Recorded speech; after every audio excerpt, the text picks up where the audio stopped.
مشابہ ہے بکر کا. ہاں تو یہ یا میں کہتا ہوں کیا کہتے ہیں کہ کلمہ کی میں آپ کو تعریف بتاتا ہوں. کلمہ کیا ہے؟ کلمہ کسے کہتے ہیں؟ میں کہتا ہوں کلمہ اس کو کہتے ہیں. پھر میں اس کی مثال دیتا ہوں کہ نحو اسامہ، نحو زید، نحو قلم، نحو قلم. تو یہ میں نے آپ کو مثال دی. تو یہاں پہ نحو کا معنی کیا ہے؟ مثل، جیسے، اس معنی میں. اسی طرح نحو کا ایک اور معنی بھی ہے جہت کے معنی میں. نحوت نحو الکعبہ یعنی وجہت جہت الکعبہ، اس معنی میں. میں نے کعبہ کا رخ کیا، اس کو میں کہہ سکتا ہوں نحوت نحو الکعبہ. ٹھیک ہے. جہت کے معنی میں بھی کسی چیز کے بارے کی طرف رخ کرنے کے معنی میں آتا. مقدار کے معنی میں آتا. جیسے میں کہتا ہوں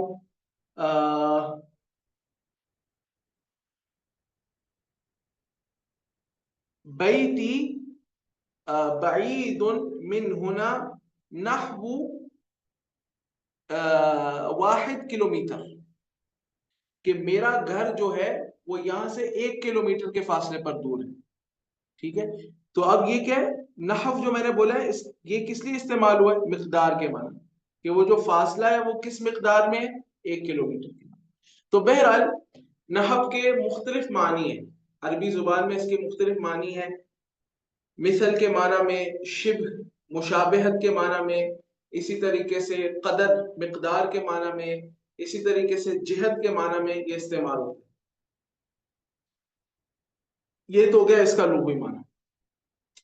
اب ہم چلتے ہیں نحو کی ڈیفینیشن کے بارے میں. الحد، شروع میں انہوں نے کہا نا ان مبادئ کل فن 10. الحد، سب سے پہلے حد سے شروع کیا تو ہم حد بتاتے ہیں. نحو کی حد کیا ہے؟ ڈیفینیشن کیا ہے؟ نحو کی ڈیفینیشن اگر آپ ابھی اس موقع پر سمجھ گئے تو پھر مجھے آگے پڑھانے کی ضرورت ہی نہیں. بھائی ڈیفینیشن وہ بندہ سمجھتا ہے جس نے کوئی چیز دیکھی ہو، اس کو آپ ڈیفینیشن سے بتا سکتے ہیں. فرض کر لیں کوئی آپ میرے سے پوچھتے ہیں آپ نے کبھی زندگی میں سیب نہیں دیکھا، آپ میرے سے پوچھتے ہیں کہ سیب کی تعریف بتائیں. تو بھائی سب سے آسان طریقہ ہے کہ میں سیب لاؤں، آپ کو سیب کھلاؤں اور کہوں یہ سیب ہے. بھائی پانی کی تعریف بتائیں. ہاں تو میں کہوں پانی ایک سیال مادہ ہے جس کا کوئی رنگ، ذائقہ اور بو نہیں ہوتا. ٹھیک ہے. اور جس ڈبے میں آپ اس کو ڈالیں گے اسی کا رخ وہ اختیار کر لے گا. میں 1000 بار اس کی کوئی نہ کوئی وضاحت دیتا ہوں، آپ کے ذہن میں اس کا کوئی تصور نہیں آئے گا اگر آپ نے پانی پیا نہیں، پانی دیکھا نہیں. لیکن اگر میں آپ کو کہوں بھائی یہ پانی ہے، اب اور آپ کو پلاؤں، تو اب آپ کو کوئی تعریف کی ضرورت ہوگی، اس کی الفاظ میں ڈیفینیشن کی ضرورت ہوگی. تو علم النحو کی جو تعریف ہے وہ بھی اسی طرح ہے. علم النحو کی جو تعریف ہے وہ بھی اسی طرح ہے کہ اگر آپ کو میں علم النحو کی ابھی تعریف سمجھانے لگ جاؤں، وعلم بأصول وقواعد يعرف بها أحكام أواخر الكلم من حيث الإعراب والبناء، یہ پوری تعریف آپ کو سمجھاؤں تو بھائی آپ یہ کہیں گے کہ بھائی ہم کس وادی میں لے گئے، علم تو ہمارے لیے مشکل بنا دیا. عثمان بھائی جو ہے وہ تو کلاس چھوڑ کے بھاگ جائیں گے. ایسا ہی ہے نا عثمان بھائی؟ جی ایسے ہی. تو ابھی ہم نے اس کی تعریف میں نہیں جانا. جب ہم علم النحو پڑھ لیں گے نا پھر میں آپ کو تعریف بتا دوں گا. اگلی کتابیں بھی تو ہیں انشاءاللہ، وہاں پہ تعریف کو پڑھ لیں گے. تو حد کو ہم چھوڑ رہے ہیں، صرف لغوی معنی بتانے میں نے اتفاق کی. ہاں تھوڑا سا یوں سمجھ لیں کہ علم النحو میں بنیادی طور پر ہم نے کیا کرنا ہوتا ہے کہ کوئی بھی ہمارے سامنے جب ٹیکسٹ آتا ہے نا، عربی کا کوئی بھی عبارت آتی ہے، جیسے فرض کر لیں ہمارے سامنے عبارت ہے الحمدللہ رب العالمین، تو ہم نے اس کے ایک ایک حصے کو سب سے پہلے اس طرح دیکھنا ہوتا ہے کہ یہ الحمدللہ رب العالمین جو ہے اس کے اندر کتنے کلمات ہیں؟ ان میں سے ہر کلمہ کیا ہے؟ اسم ہے، فعل ہے، حرف ہے، کیا ہے؟ پھر اگر اسم ہے تو اس کا اعراب کیا ہے؟ اگر فعل ہے تو اس کا اعراب کیا ہے؟ وہ مبنی ہے کہ معرب ہے؟ یہ چیزیں دیکھنی ہوتی ہیں۔ ان کو ہم نے ملانا کیسے، کلمات کو ملا کر کلام کیسے بنانا ہے، پھر یہ کلام بن گیا تو ایک کلام جملہ اسمیہ ہے یا جملہ خبریہ ہے، جملہ فعلیہ ہے، یہ چیزیں ہم نے دیکھنی ہوتی۔ تو یہ جو ہے نا ایک آسان الفاظ میں میں نے آپ کو بتایا کہ یہ علم النحو میں یہ کام ہم نے سارا کرنا۔ یہ تعریف اگر میں آپ کو سمجھاؤں علم النحو کی اس موقع پر تو اس سے یہ چیزیں آپ کو پتہ تھوڑی چل جائیں گی۔ جب آپ علم النحو آگے پڑھیں گے، اس کے قواعد کو سیکھیں گے، پھر آپ کو اس تعریف کو سیکھنے کی ضرورت ہی نہیں پڑے گی، آپ کو پتہ ہوگا بھئی یہ علم النحو ہے۔ اچھا، اس کے بعد کیا ہے؟ ان مبادئ کل فن عشر الحد والموضوع۔ موضوع، اس علم کا ٹاپک کیا ہے، موضوع کیا ہے؟ تو علم النحو کا جو موضوع ہے وہ یاد رکھیں، الکلمۃ والکلام۔ الکلمۃ والکلام، کلمہ اور کلام۔ اچھا، کلمہ اور کلام کیا ہے؟ اس کی ٹیکنیکل ڈیفینیشن تو بعد میں آئے گی، ابھی آپ آسانی سے سمجھ لیں کہ اردو میں ہم کہتے ہیں نا، ایک کہتے ہیں لفظ اور ایک کہتے ہیں جملہ۔ تو عربی میں ویسے لفظ کلمہ نہیں ہے، اس میں آگے تفصیل ہے، وہ انشاءاللہ ہم آگے پڑھیں گے، لیکن میں سمجھانے کے لیے کہہ رہا ہوں کہ جس طرح اردو میں آپ کہتے ہیں لفظ اور جملہ، تو جملہ کلام ہے اور لفظ کلمہ ہے، اگرچہ عربی میں صرف لفظ کلمہ نہیں ہوتا، اس میں آگے تفصیل ہے۔ یا یوں کہہ لیں کہ کلمہ جو ہے وہ ایک سنگل ورڈ ہے، اور پھر سنگل ورڈ سے آپ جو سینٹینس بناتے ہیں نا انگلش زبان میں، جس طرح آپ پورا ایک سینٹینس بناتے ہیں، تو وہ کیا ہے؟ کلام۔ تو عربی کے جو مفرد الفاظ ہیں وہ، اور جو مرکب جو کلام بنتا ہے، اس کے یہ علم النحو کا کیا ہے؟ موضوع ہے، ٹاپک ہے۔ اس موضوع ہوتا ہے جس سے اس علم میں ڈیل کیا جائے، جس سے اس علم میں بحث کی جائے۔ تو علم النحو کا جو موضوع ہے وہ کلمہ اور کلام۔ آگے چلتے ہیں، تیسری چیز، الحد والموضوع ثم الثمرہ۔ اس علم کا ثمرہ کیا ہے؟ علم النحو سیکھنے کا ثمرہ کیا ہے؟ تو ثمرہ کسے کہتے ہیں؟ ثمرہ کہتے ہیں پھل کو، فائدے کو۔ تو اس کے دو ثمرات ہیں، ایک ثمرہ ہے اصلی اور ایک ثمرہ ہے فرعی، ایک روٹ لیول کا ثمرہ ہے۔ وہ کیا ہے؟ علم النحو سیکھنے سے آپ کو کتاب و سنت کا فہم حاصل ہو سکتا ہے، لیکن صرف علم النحو سے نہیں۔ یہ بات، یہ غلط فہمی آپ اپنے اندر سے ابھی سے نکال لیں کہ کوئی بندہ کہے کہ بھائی میں عربی زبان سیکھ لوں گا، عربی کا میں ماہر بن جاؤں گا، تو میں کتاب و سنت، قرآن کھولوں گا اور حدیث کھولوں گا اور میں اس کو پڑھوں گا اور مجھے سمجھ میں آئے گی۔ نہیں بھائی، یہ جتنے بڑے بڑے لوگ گمراہ ہوئے ہیں نا، جو اشاعرہ، معتزلہ، جہمیہ، ماتریدیہ، ہاں حتیٰ کہ خوارج، روافض، یہ سارے جو گمراہ فرقے ہیں، اور ہمارے زمانے میں منکرین حدیث، یہ سارے کے سارے ان میں سے بہت تھے جو علم النحو میں، علم الصرف میں بڑے ماہر تھے۔ آپ کو پتہ ہے قرآن کریم کی عربی زبان کے لحاظ سے جو سب سے اچھی تفسیر، سب سے اچھی تو یوں نہ کہیں، لیکن جو سب سے ایک مرجع کے طور پر دیکھی جاتی ہے، وہ تفسیر کشاف ہے زمخشری کی، وہ معتزلی تھا۔ ٹھیک ہے، تو کسی کا لغت میں ماہر ہونا اس سے لازم نہیں آتا کہ وہ کتاب و سنت کا صحیح فہم حاصل کر لے۔ کتاب و سنت کا فہم حاصل کرنے کے لیے لغت کی بھی ضرورت ہے، وہ بہت بنیادی حیثیت رکھتی ہے، کیونکہ قرآن و سنت عربی میں ہے، بلسان عربی مبین۔ لیکن فہم سلف جو ہے وہ ضروری ہے گمراہی سے بچنے کے لیے، کہ سلف نے، صحابہ کرام نے، تابعین نے، تبع تابعین نے کیسے سمجھا کتاب و سنت۔ تو یہ بات۔ اچھا، تو ایک ثمرہ، اس کا جو بنیادی ثمرہ ہے نا علم النحو کا، اور یہ آپ کو اور میری نیت ہونی چاہیے کہ ہم نحو کیوں سیکھ رہے ہیں، تاکہ ہم کتاب و سنت کو سمجھ سکیں، اس کا فہم حاصل کر سکیں۔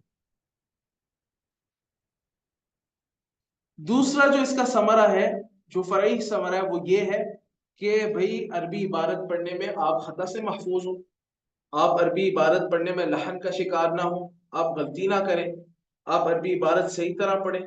یہ دوسرا اس کا ثمرہ ہے، اور یہ بھی مطلوب ہے، اس لیے کہ بعض دفعہ حدیث میں، قرآن کریم کی آیات میں اگر آپ عربی عبارت میں غلطی کرتے ہیں تو معنی کی تبدیلی لازم آتی ہے، معنی بدل جاتے ہیں۔ دیکھیں ایک چیز وہ مفعول لی اجلی ہے، اس کو آپ مفعول فی بنا دیں، آپ اس کا ترجمہ ہی صحیح نہیں کر سکیں گے۔ تو مبتدا کو خبر بنا دیں، خبر کو مبتدا بنا دیں، آپ صحیح طرح ترجمہ ہی نہیں کر سکیں گے۔ فاعل کو آپ مفعول بنا دیں، مفعول کو آپ فاعل بنا دیں، آپ اس کا صحیح طرح ترجمہ ہی نہیں کر سکیں گے۔ تو قرآن کریم کے اسی طریقے سے نبی صلی اللہ علیہ وسلم کی احادیث کو صحیح طرح سمجھنے کے لیے اس پر، اس کی عبارت کو صحیح جب تک آپ نہیں پڑھیں گے، عبارت صحیح پڑھنی نہیں آئے گی، آپ اس کا فہم نہیں حاصل کریں، فہم نہیں حاصل کر سکتے۔ یہ ہمارا اصل مقصد ہے۔ یہ جو عربی تکلم ہے نا، بعض لوگ سمجھتے ہیں کہ میں عربی سیکھنا چاہتا ہوں، بھائی کیوں سیکھنا چاہتے ہیں آپ عربی؟ میں عربی بولنے لگ جاؤں فرفر، یہ کوئی یہ کوئی ضروری چیز نہیں ہے، یہ کمالی اور تحسینی چیز تو ہے، ایک خوبصورتی تو ہے، اچھی بات ہے، لیکن اصل ہماری نیت یہ ہونی چاہیے کہ ہم کتاب و سنت کو سمجھنے کے لیے عربی زبان سیکھیں۔ اس طرح ہم کریں گے نا تو اللہ کی برکت اور اس کی تائید اور اس کی توفیق بھی ہمارے سامنے حال ہوگی، اس حسن نیت کی وجہ سے۔ کیونکہ میں آپ کو قرآن کریم کی ایک آیت سناتا ہوں، اللہ تعالیٰ نے فرمایا کہ وَلَقَدْ يَسَّرْنَا الْقُرْآنَ لِلذِّكْرِ فَهَلْ مِن مُدَّكِرٍ، ہم نے قرآن کو ذکر کے لیے، ہاں، اس سے نصیحت حاصل کرنے کے لیے ہم نے اس کو آسان کر دیا۔ اگر کسی کا عربی سیکھنے کا مقصد یہ ہے نا کہ مجھے قرآن سمجھ میں آ جائے، میں قرآن سے نصیحت حاصل کروں، تو پھر اللہ سبحانہ و تعالیٰ اس کے لیے اس عربی کو آسان بھی کر دے گا، ہاں، اس کو توفیق بھی دے دے گا۔ لیکن اگر اس کا مقصد یہ ہے کہ میں بس شو ماروں، یا مثال کے طور پر اس کا یہ ہے کہ میں بڑا کوئی نحو کے مجھے نکات آ جائیں، میں لوگوں کی غلطیاں نکالوں، اور اس غرور و تکبر کا شکار ہوں، اپنے دوسروں کو جو ہے وہ ہاں چھوٹا دکھانے کے لیے اس علم کو سیکھیں، تو پھر یہ جو علم ہے اس کے لیے وبال بنے گا۔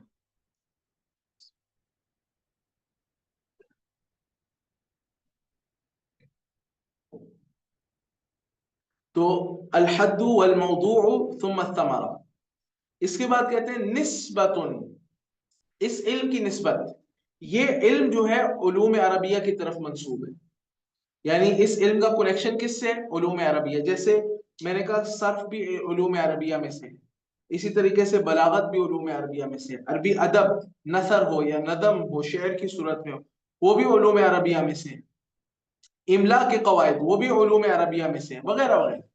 تو علوم عربیہ متعدد ہیں، یہ اس کی طرف منسوب علم ہے، ٹھیک۔ وفضلہ، اس علم کی فضیلت، اس علم کی فضیلت کیا ہے؟ اس علم کی فضیلت آپ میں سے کوئی بتا، مشارکت بھی ہونی چاہیے، نام یا ابرار، اس علم کی کیا فضیلت ہے؟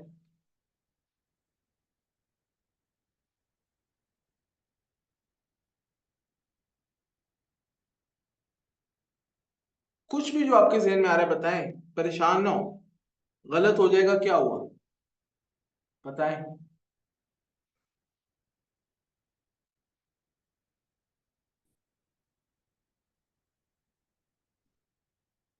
ابرار موجود ہیں آپ؟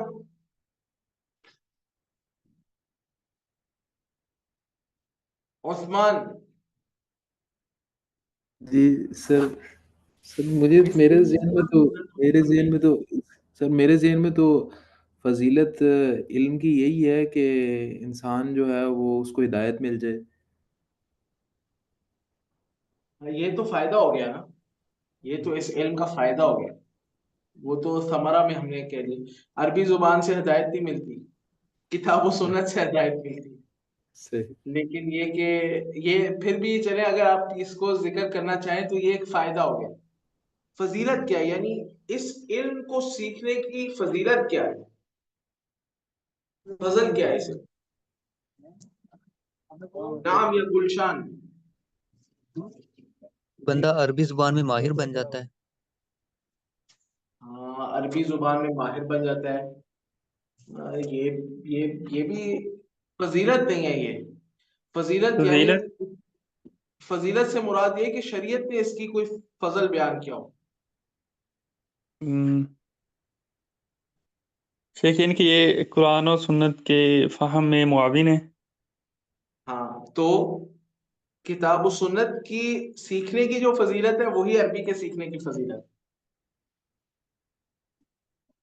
دیکھیں، کتاب و سنت کے فہم میں معاون ہے، یعنی کتاب و سنت کا فہم عربی زبان کے فہم پر کیا ہے؟ موقوف ہے. تو جو کتاب و سنت کو سیکھنے کی فضیلت ہے وہی عربی زبان کو سیکھنے کی فضیلت ہے، بشرطیہ کہ آپ کی نیت کتاب و سنت کو سیکھنا. اس میں قاعدہ عربی زبان کا ایک قاعدہ ہے، اصول الفقہ کا قاعدہ ہے کہ ما لا يتم الواجب الا به فهو واجب، یا اسی طریقے سے آپ یہ کہہ لیں کہ الوسائل لها احکام المقاصد. ہاں، یہ بڑے قواعد میں سے الوسائل لها احکام المقاصد، کہ جو وسائل ہوتے ہیں نا، وسیلے ہوتے ہیں، ان کا حکم مقصد کا ہوتا ہے. جیسے مثلا میں آپ کو مثال دیتا ہوں کہ مرد کا مرد سے سطر ہے، یعنی اس کے ناف سے لے کر اور اس کے گھٹنے تک، ٹھیک ہے، یہ مرد کا مرد سے سطر. اب یہ سطر چھپانا کیا ہے؟ واجب ہے نا. تو اس سطر کو چھپانے کے لیے اس کو کپڑا چاہیے، اس کو جو بھی چیز چاہیے اس کا خریدنا اس پر کیا ہے؟ کیا ہے؟ واجب ہی ہوگا سر. واجب. ٹھیک ہے، جس کو کیے بغیر کوئی واجب کام نہ ہو سکے اس کو کرنا بھی واجب ہوتا ہے. جس سے بچے بغیر کسی حرام سے آپ نہ بچ سکے اس سے بچنا بھی حرام ہوتا ہے. یعنی اس سے بچنا بھی واجب ہو جائے گا، اس کا کرنا بھی حرام ہو جائے گا، یہ مطلب. تو دیکھیں، الوسائل لها احکام المقاصد. کتاب و سنت کو سمجھے بغیر آپ عربی زبان کو سیکھے بغیر آپ کتاب و سنت کا صحیح فہم حاصل نہیں کر سکتے. آپ ایک عالم نہیں بن سکتے، آپ امت کی رہنمائی نہیں کر سکتے، آپ مفسر، آپ فقیہ، آپ مجتہد، اسی طریقے سے آپ قاضی، آپ مفتی نہیں بن سکتے جب تک آپ عربی زبان کا علم حاصل نہ کریں. تو قاضی کے لیے، مفتی کے لیے، مفسر کے لیے، محدث کے لیے، ہاں، معلم کے لیے، مدرس کے لیے عربی زبان کا سیکھنا کیا ہو جائے گا؟ ہاں، واجب ہو جائے گا. تو یہ، اور پھر کتاب و سنت کے علم کو حاصل کرنے کی جو فضیلت ہے، جیسے مثلا نبی صلی اللہ علیہ وسلم کی حدیث ہے، خیرکم من تعلم القرآن وعلمہ، تم میں سے بہترین، افضل ترین لوگ وہ ہیں جو قرآن سیکھیں اور قرآن سکھائیں. تو جو عربی زبان سیکھ رہا ہے، ہاں، وہ بھی کیا ہو جائے گا؟ افضل ترین لوگوں میں سے ہو جائے گا. ایسا ہے کہ نہیں؟ کیونکہ وہ قرآن سیکھنے کے لیے عربی سیکھ رہا ہے. اچھا جی، یہ تو ہوگی اس کی فضیلت. نسبت و فضلہ والواضع. واضع، اس علم کا واضع کون ہے؟ اس علم کو ایک علم کے طور پر، اس کے قواعد کو مرتب کر کے ایک علم کے طور پر انٹروڈیوس کرانے والا، متعارف کروانے والا سب سے پہلے کون؟ ابو الاسود الدؤلی. ابو الاسود الدؤلی رحمہ اللہ، انہوں نے اس علم کو ایک فن کے طور پر سب سے پہلے متعارف کروایا علی ابن ابی طالب، امیر المؤمنین علی ابن ابی طالب رضی اللہ تعالی عنہ کے حکم سے. والاسم، پھر اسم ہے، اسم ہم وضاحت کر چکے کہ اسم اس کا کیا ہے، وہ تو پتا. الاستمداد، یہ علم کہاں سے ماخوذ ہے؟ تو یہ علم ماخوذ ہے، ہاں، کلام العرب الفصیح، فصیح عربی کلام سے اس علم کے قواعد جو ہیں ماخوذ ہیں. تو اس میں قرآن کریم سب سے پہلے نمبر پر آتا ہے. تو عربی کے جو قواعد ہیں وہ خود کہاں سے ماخوذ ہیں؟ قرآن کریم سے. ٹھیک ہے، تو اب کوئی یہ کہے کہ بھائی قرآن کریم کی فلاں آیت اس قاعدے کے خلاف ہے، تو یہ کیا ہوگا؟ یہ جہالت کا ثبوت ہوگا. بھائی قرآن سے تو عربی کے قواعد ماخوذ ہیں، نحو اور صرف کے جو قواعد ہیں وہ کتاب اللہ سے تو ماخوذ ہیں، وہ تو اس کا مصدر ہے. ہاں تو تم فرع کو اصل سے لڑا رہے ہو، تو یہ بہت قبیح حرکت ہے. اچھا بہرحال، والاسم الاستمداد حکم الشارع، شارع کا حکم کیا ہے اس کے بارے میں؟ شارع کا حکم کہنے کے بجائے زیادہ صحیح تعبیر یہ ہے کہ حکم الشرع. حکم الشرع کیا ہے؟ شریعت کا حکم کیا ہے اس کے؟ تو شریعت کا حکم اس کے بارے میں یہ ہے کہ اصلاً یہ کیا ہے؟ فرض الکفایہ. لیکن جو بندہ قاضی بننا چاہتا ہے، مفتی بننا چاہتا ہے، عالم بننا چاہتا ہے، مجتہد بننا چاہتا ہے، مفتی بننا چاہتا ہے، مفسر بننا چاہتا ہے، محدث بننا چاہتا ہے، اور اسی طریقے سے استاد بننا چاہتا ہے، معلم بننا چاہتا ہے علوم شریعہ کا، اور اسی طریقے سے یعنی وہ لوگوں کو تفسیر پڑھانا چاہتا ہے، حدیث پڑھانا چاہتا ہے، فقہ پڑھانا چاہتا ہے، عقیدہ پڑھانا چاہتا ہے، تو اس بندے کے اوپر فرض عین ہے کہ وہ عربی زبان سیکھے، عربی زبان کا علم حاصل کرے، اس کے بنیادی قواعد کی معرفت رکھتا ہو، کم از کم بنیادی جو قواعد ہیں جس سے اس کی عبارت درست ہو جائے، صحیح معنی مفہوم تک پہنچ جائے، اتنی عربی زبان سیکھنا، اتنے قواعد کا آنا وہ اس پر واجب ہے، واجب. اور علماء کہتے ہیں کہ وہ تقریباً یہ ہے کہ جس طرح نحو میں آجرومیہ اور قطر الندی، کم از کم یہ کتابیں، اور اس کی شرح قطر الندی کی جو شرح ہے ابن حشام الانصاری کی، وہ شرح جو ہے کم از کم شرح قطر الندی، اس میں جو چیزیں ہیں اتنی عربی جو ہے اس کو آتی ہو کم از کم.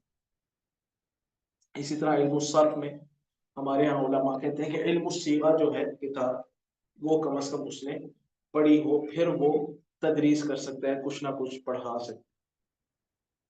تو یہ ہے، یہ تو حکم الشارع ہے. پھر اس کے بعد اس علم کے مسائل دیکھیں، اس علم کے مسائل متعدد ہیں، لیکن بنیادی مسائل جو آجرومیہ میں آپ پڑھیں گے نا، وہ کیا کیا ہیں؟ ایک آپ پڑھیں گے کلام، کلمے کی اقسام، کلمے کی اقسام میں پھر ہر کلمے کی اسم، فعل اور حرف کی پہچان. پھر آپ پڑھیں گے اعراب، پھر اعراب کی اقسام، پھر اس کے بعد آپ پڑھیں گے اعراب کی علامات الاعراب، اور اس کے بعد آپ پڑھیں گے مرفوع افعال کا اعراب، یعنی فعل مضارع کا اعراب، اور پھر اس کے بعد آپ پڑھیں گے مرفوعات، منصوبات، مجرورات یا مخفوضات کہنے، یہ آپ پڑھیں گے آپ کی آجرومیہ. یہ آجرومیہ کے مسائل ہیں. یہ انشاءاللہ میں آپ کو پراپر طریقے سے اس کا ایک چارٹ بھی بنا کے دوں گا کہ یہ مسائل ہیں، وہ کلاس میں انشاءاللہ میں آپ کو بتاؤں گا کہ یہ ہم پڑھیں گے انشاءاللہ، تو وہ آپ کو پتہ چلے گا. تو انشاءاللہ یہ مبادئ العشر تھے اس علم کے متعلق. اب یہ 10 کے 10 آپ کو پتہ ہونے چاہیے. کیا ہے؟ الحد، ان مبادئ كل فن 10، الحد والموضوع ثم الثمرة نسبة وفضله والواضع والاسم الاستمداد حكم الشارع مسائل والبعض بالبعض اكتفى ومن در الجميع حاز شرفا. یہ 10 کی 10 باتیں میں نے آپ کو وضاحت کی، سوائے ایک کے کہ حد جو اس کی تعریف ہے اس کی میں نے وضاحت نہیں کی. کیوں نہیں کی؟ اس لیے نہیں کی کہ جب آپ خود علم النحو کو سیکھ لیں گے کیا ہے تو آپ کو اس کی تعریف خود بخود پتہ چل جائے گی. ہم تعریف حاصل کریں گے، ہاں تفصیلاً اس علم کو سیکھنے سے تعریف حاصل کریں. الفاظ کی جو تعریف ہے وہ ابھی آپ لوگوں کو اس کی وضاحت کرنا وہ مفید نہیں ہے، آخر میں اگلی کتاب کے شروع میں انشاءاللہ اس کی وضاحت کریں گے. ٹھیک ہے، مفہوم والا لا. اخبرنی ایھا الطلاب هل فهمتم ام هناك خلل في ذهنكم؟ جی الحمدللہ. الحمدللہ. السلام علیکم ورحمۃ اللہ وبرکاتہ. وعلیکم السلام ورحمۃ اللہ. کل انشاءاللہ. انشاءاللہ.